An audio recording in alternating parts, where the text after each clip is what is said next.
Hello students, welcome to our channel पढ़ाकू कीड़े। आज हम टॉपिक डिस्कस करेंगे साइंस की बुक से, क्लास 9th की साइंस बुक से मोशन चैप्टर, और ये पार्ट 1 होने वाला है इस सीरीज का। तो students, what is motion? In everyday life we see some objects which are at rest and others which are in motion. तो what is motion in terms of science exactly? Students, we see birds flying. We see birds. जब वो fly करते हैं तो motion में होते हैं. We also see fish. We see fish as well. जब वो स्विम करती हैं तो मोशन में होती हैं. We also have noticed blood, जो कि वेन्स और आर्टरीज के थ्रू फ्लो करता है तो मोशन में होता है, राइट? ऐसे ही छोटी से छोटी चीज़ें लाइक अगर हम एटम्स लें या फिर हम एटम्स का एक ग्रुप लें, यानी कि मॉलिक्यूल्स कंसिडर करें, बड़े बड़े प्लैनेट्स कंसिडर करें, या फिर हम बड़े बड़े स्टार्स, गैलेक्सीज कंसिडर करें, all the stars, galaxies, all these objects are in what? They are in motion, यानी कि कुछ ना कुछ गति कर रहे हैं ये सभी objects. We often perceive an object to be in motion when its position changes with time, right? किसी भी ऑब्जेक्ट का अगर समय के साथ उसकी पोजीशन चेंज होती है या उसकी जगह में बदलाव आता है तो हम बोल देते हैं कि वो ऑब्जेक्ट क्या है? मोशन में है. बट समटाइम्स सिर्फ किसी ऑब्जेक्ट का एक दूसरी जगह पे चले जाना, क्या वो सही में मोशन कहलाएगा? With reference to what? जैसे कि हम एक एग्जाम्पल लें. एक बस है, ये एक मूविंग बस है, इसके अंदर यात्री बैठे हुए हैं और एक आउटसाइड बंदा है जो इसको नोटिस करता है. अब ये बस अगर चल रही है तो इसको लगेगा कि ये पैसेंजर जो 1 सीट पे बैठा है, ये जो 2 पे बैठा है, ये जो 3 पे बैठा है, ये सब क्या है? अलोंग विद दिस बस, ये सब पैसेंजर्स और ये बस क्या है? मोशन में, राइट? इस एक बंदे के लिए ठीक है. लेकिन जो पैसेंजर सीट नंबर 2 पे बैठा है उसके लिए पैसेंजर जो सीट नंबर 1 पे है या 3 पे है वो क्या है? वो रेस्ट में है, मोशन में नहीं है. ऑल राइट, इतना क्लियर हुआ. अब ऐसे ही यहाँ पे कुछ ट्रीज भी होंगे रोड साइड पे, तो इन यात्रियों को क्या दिखेगा कि ये जो ट्रीज हैं रोड साइड पे इस मूविंग बस में बैठने के बाद कि ये ट्रीज क्या है? मोशन में, कि ये पेड़ चल रहे हैं, इनको ऐसा प्रतीत होगा. बट ये जो एक इंसान जो रेस्ट में है रोड साइड पे, इसको ये ट्रीज क्या दिखेंगे? मोशन में दिखेंगे? नहीं, नो. तो इसको ये कैसे दिखेंगे कि ये ट्रीज क्या है? रेस्ट में. So students, it is very important कि जब भी हम मोशन स्टडी करें हम एक रेफरेंस लेके चलें कि कोई भी चीज मोशन में है या रेस्ट में है वो किस दूसरी ऑब्जेक्ट के रेफरेंस में है, यानी कि एक हम ओरिजिन लेके चलें, एक चीज को आधार बनाएं, फिक्स्ड ऑब्जेक्ट को आधार बना के, और फिर हम चीजों का मोशन या उनकी गति या फिर उनका रेस्ट में होना डिस्कस करें या फिर स्टडी करें. Then things will come at right place. All right. So in this chapter what we will learn is we will learn to express such motions through simple equations and graphs. इसी तरीके के तमाम motions हम equation से भी लिखना सीखेंगे, graph method से भी पढ़ेंगे, और सबसे पहले हम पढ़ेंगे स्ट्रेट मोशंस, राइट? और फिर उसके बाद हम पढ़ेंगे सर्कुलर मोशंस के बारे में.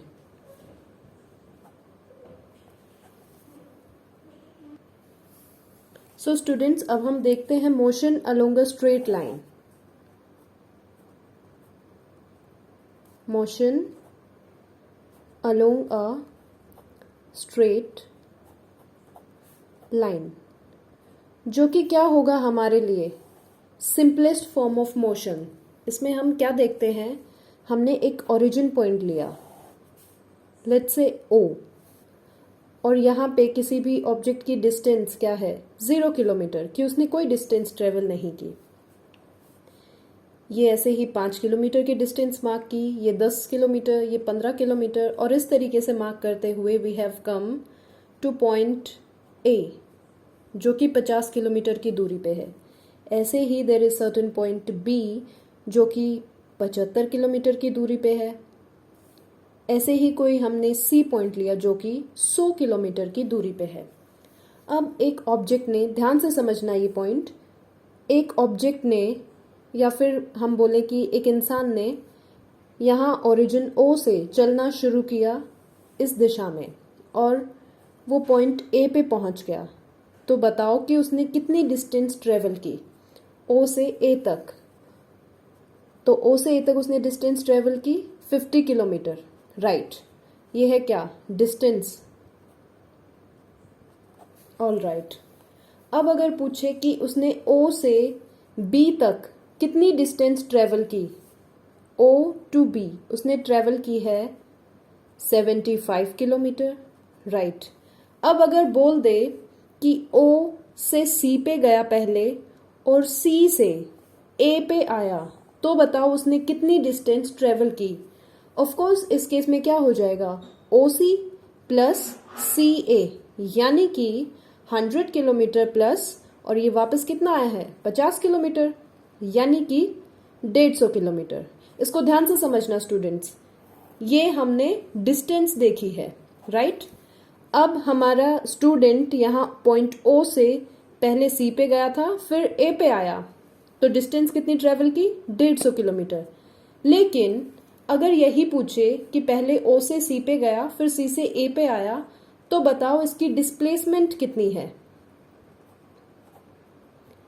एक नई टर्म निकल के आई है यहाँ पे, displacement.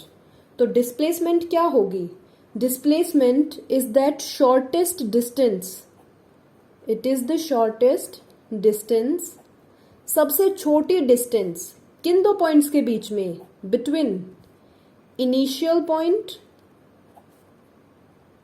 And final point, right. तो यहां पे डिस्प्लेसमेंट कितनी हुई, ओ से ए तक वाया सी, तो it will be the distance between O and A, and that is what, 50 kilometre. So students यहाँ पे दो टर्म्स हैं, डिस्टेंस और डिस्प्लेसमेंट। आई होप आपको क्लियर हो गई होंगी। Distance complete sum of all the distances which a person or an object covers during its journey, लेकिन displacement is the shortest distance between initial and final points. Okay, अब question आता है, can displacement be zero? Can displacement be zero? क्या displacement कभी zero हो सकती है? हाँ, हो सकती है अगर हमारे इनिशियल पॉइंट और फाइनल पॉइंट एक ही हो, तो डिस्प्लेसमेंट जीरो हो जाएगी।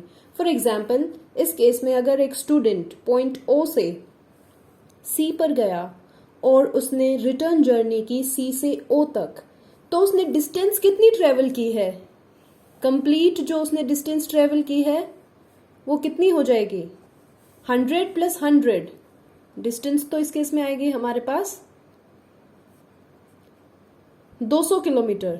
लेकिन इसी केस में डिस्प्लेसमेंट कितनी आएगी, वेरी गुड, आपने सही बताया, डिस्प्लेसमेंट कितनी आएगी, 0 किलोमीटर। क्यों, क्योंकि इनिशियल और फाइनल पॉइंट कोइंसाइड करते हैं और इनिशियल एंड फाइनल पॉइंट के बीच में कोई भी डिफरेंस नहीं है, कोई भी डिस्टेंस नहीं है, hence displacement in this case will be 0 kilometre.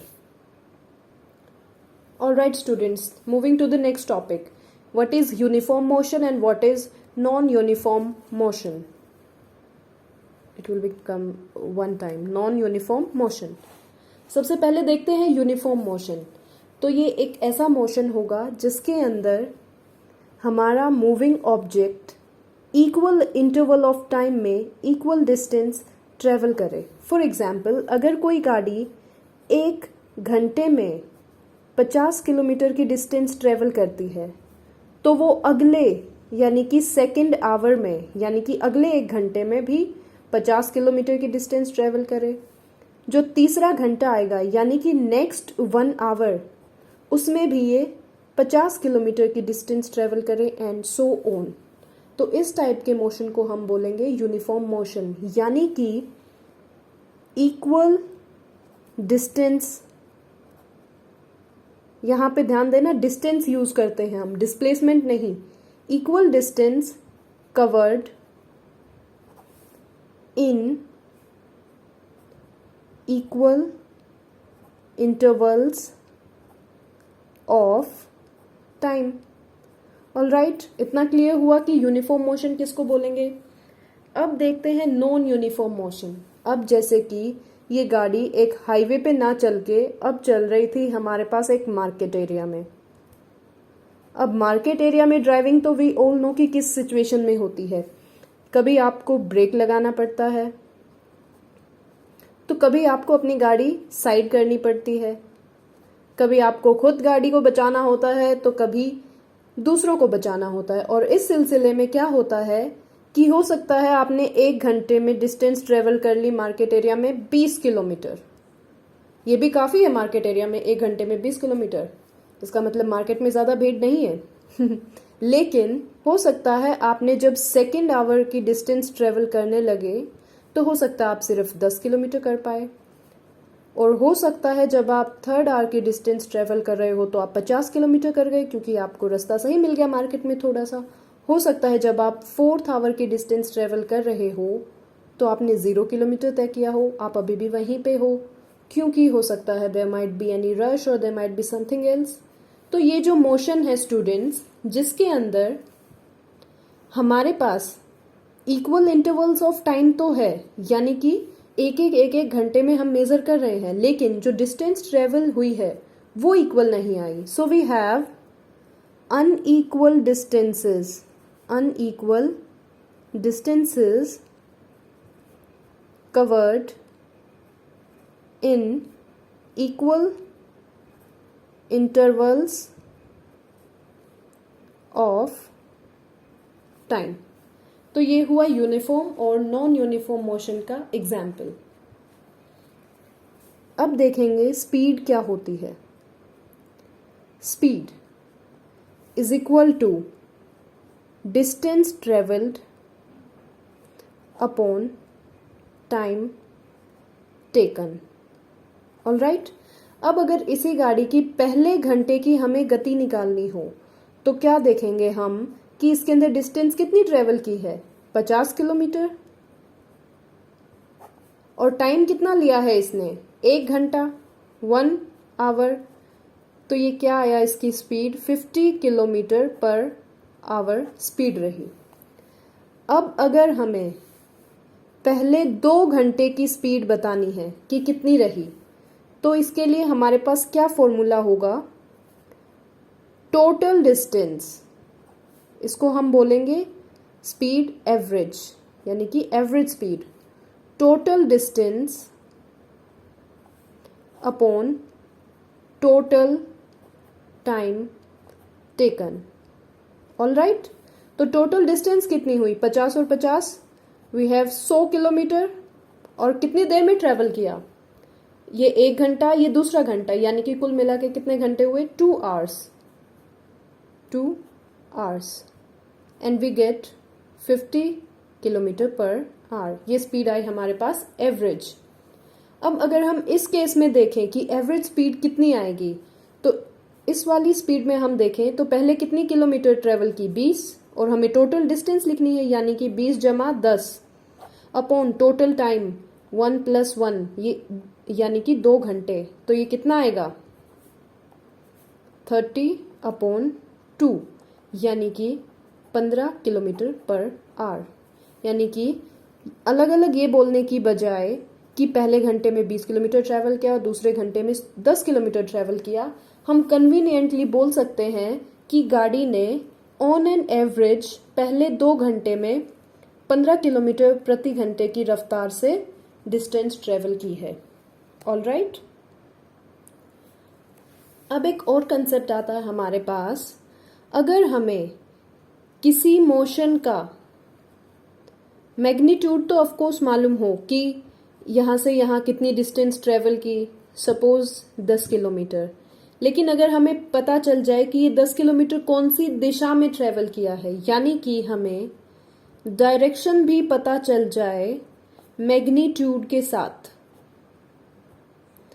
तो वहां पे हम स्पीड ना मेजर करके उस स्पीड के लिए एक अनदर टर्म यूज करते हैं, and that is velocity, right. जब भी हमें साइंस के टर्म्स में बोले कि वेलोसिटी किसी भी ऑब्जेक्ट की 20 किलोमीटर पर आवर है या 30 किलोमीटर पर आवर है, तो इसका मतलब ये है कि उसकी स्पीड 20 किलोमीटर पर आवर है या 30 किलोमीटर पर आवर है, लेकिन हमें ये भी मालूम है कि उसकी डायरेक्शन क्या है, यानी कि direction of motion is known. Direction of motion is known if we know the velocity of any object. In case the velocity of the object is changing at a uniform rate, then average velocity is given by the arithmetic mean of initial velocity and final velocity for a given period of time. ऐसे हमने यहाँ पे क्या निकाला था, average speed, लेकिन अगर हमें एवरेज वेलोसिटी निकालनी होगी, एवरेज वेलोसिटी, तो इसका बहुत ही सिंपल सा फॉर्मूला है, इनिशियल वेलोसिटी जो कि हमें गिवन होगी, हो सकता है हमें न्यूमेरिकल में गिवन हो, plus final velocity upon 2। Initial velocity को हम स्मॉल यू से डिनोट करते हैं और फाइनल वेलोसिटी को डिनोट करते हैं स्मॉल v से, अपॉन 2। तो ये है एवरेज वेलोसिटी का फॉर्मूला। एंड यहाँ पे नोट करने वाली चीज ये है कि स्पीड हो चाहे वेलोसिटी हो, हमारे पास इसकी यूनिट्स क्या होंगी, सेम, किलोमीटर पर आवर, यहाँ भी किलोमीटर पर आवर, या फिर हो सकता है मीटर पर सेकंड में गिवन हो, राइट। लेकिन इनकी जो ये जो मेजरिंग यूनिट्स हैं वो सेम होंगी। अब जैसे कि एक एग्जाम्पल लेते हैं कि कोई गाड़ी का ऑडोमीटर है। ऑडोमीटर वो डिवाइस होता है जो गाड़ी की डिस्टेंस ट्रेवल्ड को मेजर करता है, राइट। अब हमने एक ट्रिप स्टार्ट की पॉइंट ए से पॉइंट बी तक, तो ऑडोमीटर की पॉइंट ए पे रीडिंग थी लेट्स से 200 किलोमीटर की गाड़ी, 2000 किलोमीटर की गाड़ी 2000 किलोमीटर चल चुकी है, और जब ये जर्नी खत्म हुई पॉइंट बी पे तो लेट्स से इसकी रीडिंग थी 2400 किलोमीटर, और ये जो डिस्टेंस ट्रेवल की है ये 8 घंटे में कवर अप हुई है। तो वी हैव टू टेल कि एवरेज स्पीड क्या रही होगी इस जर्नी के दौरान गाड़ी की। We know that average speed क्या होगी, speed, total speed upon total time taken, right. तो हमें देखना है, total distance upon total time taken, that is the formula for speed. अब हमें देखना है टोटल डिस्टेंस कितनी ट्रेवल की, 2400 माइनस 2000 कितनी आएगी total distance, 400 kilometre, and divided by time taken, कितने घंटे लिए हैं इसने, 8 आवर्स, यानी कि स्पीड क्या रही है इसकी 50 किलोमीटर पर आवर, ये इसकी एवरेज स्पीड रही है। सो स्टूडेंट्स, आपको यहाँ तक कोई भी डाउट आता है you can definitely ask me, और टिल देन आप वेट करिए नेक्स्ट वीडियो का, इसी टॉपिक को हम एलेबोरेट करेंगे आगे और पढ़ते हैं। There is lot to know कि आगे वेलोसिटी की रेट अगर हम चेंज करें तो क्या होगा, सर्कुलर मोशन किस तरीके से होते हैं। There is a lot to learn ahead of it. Till then stay healthy, keep reading, take care of your health. Thank you.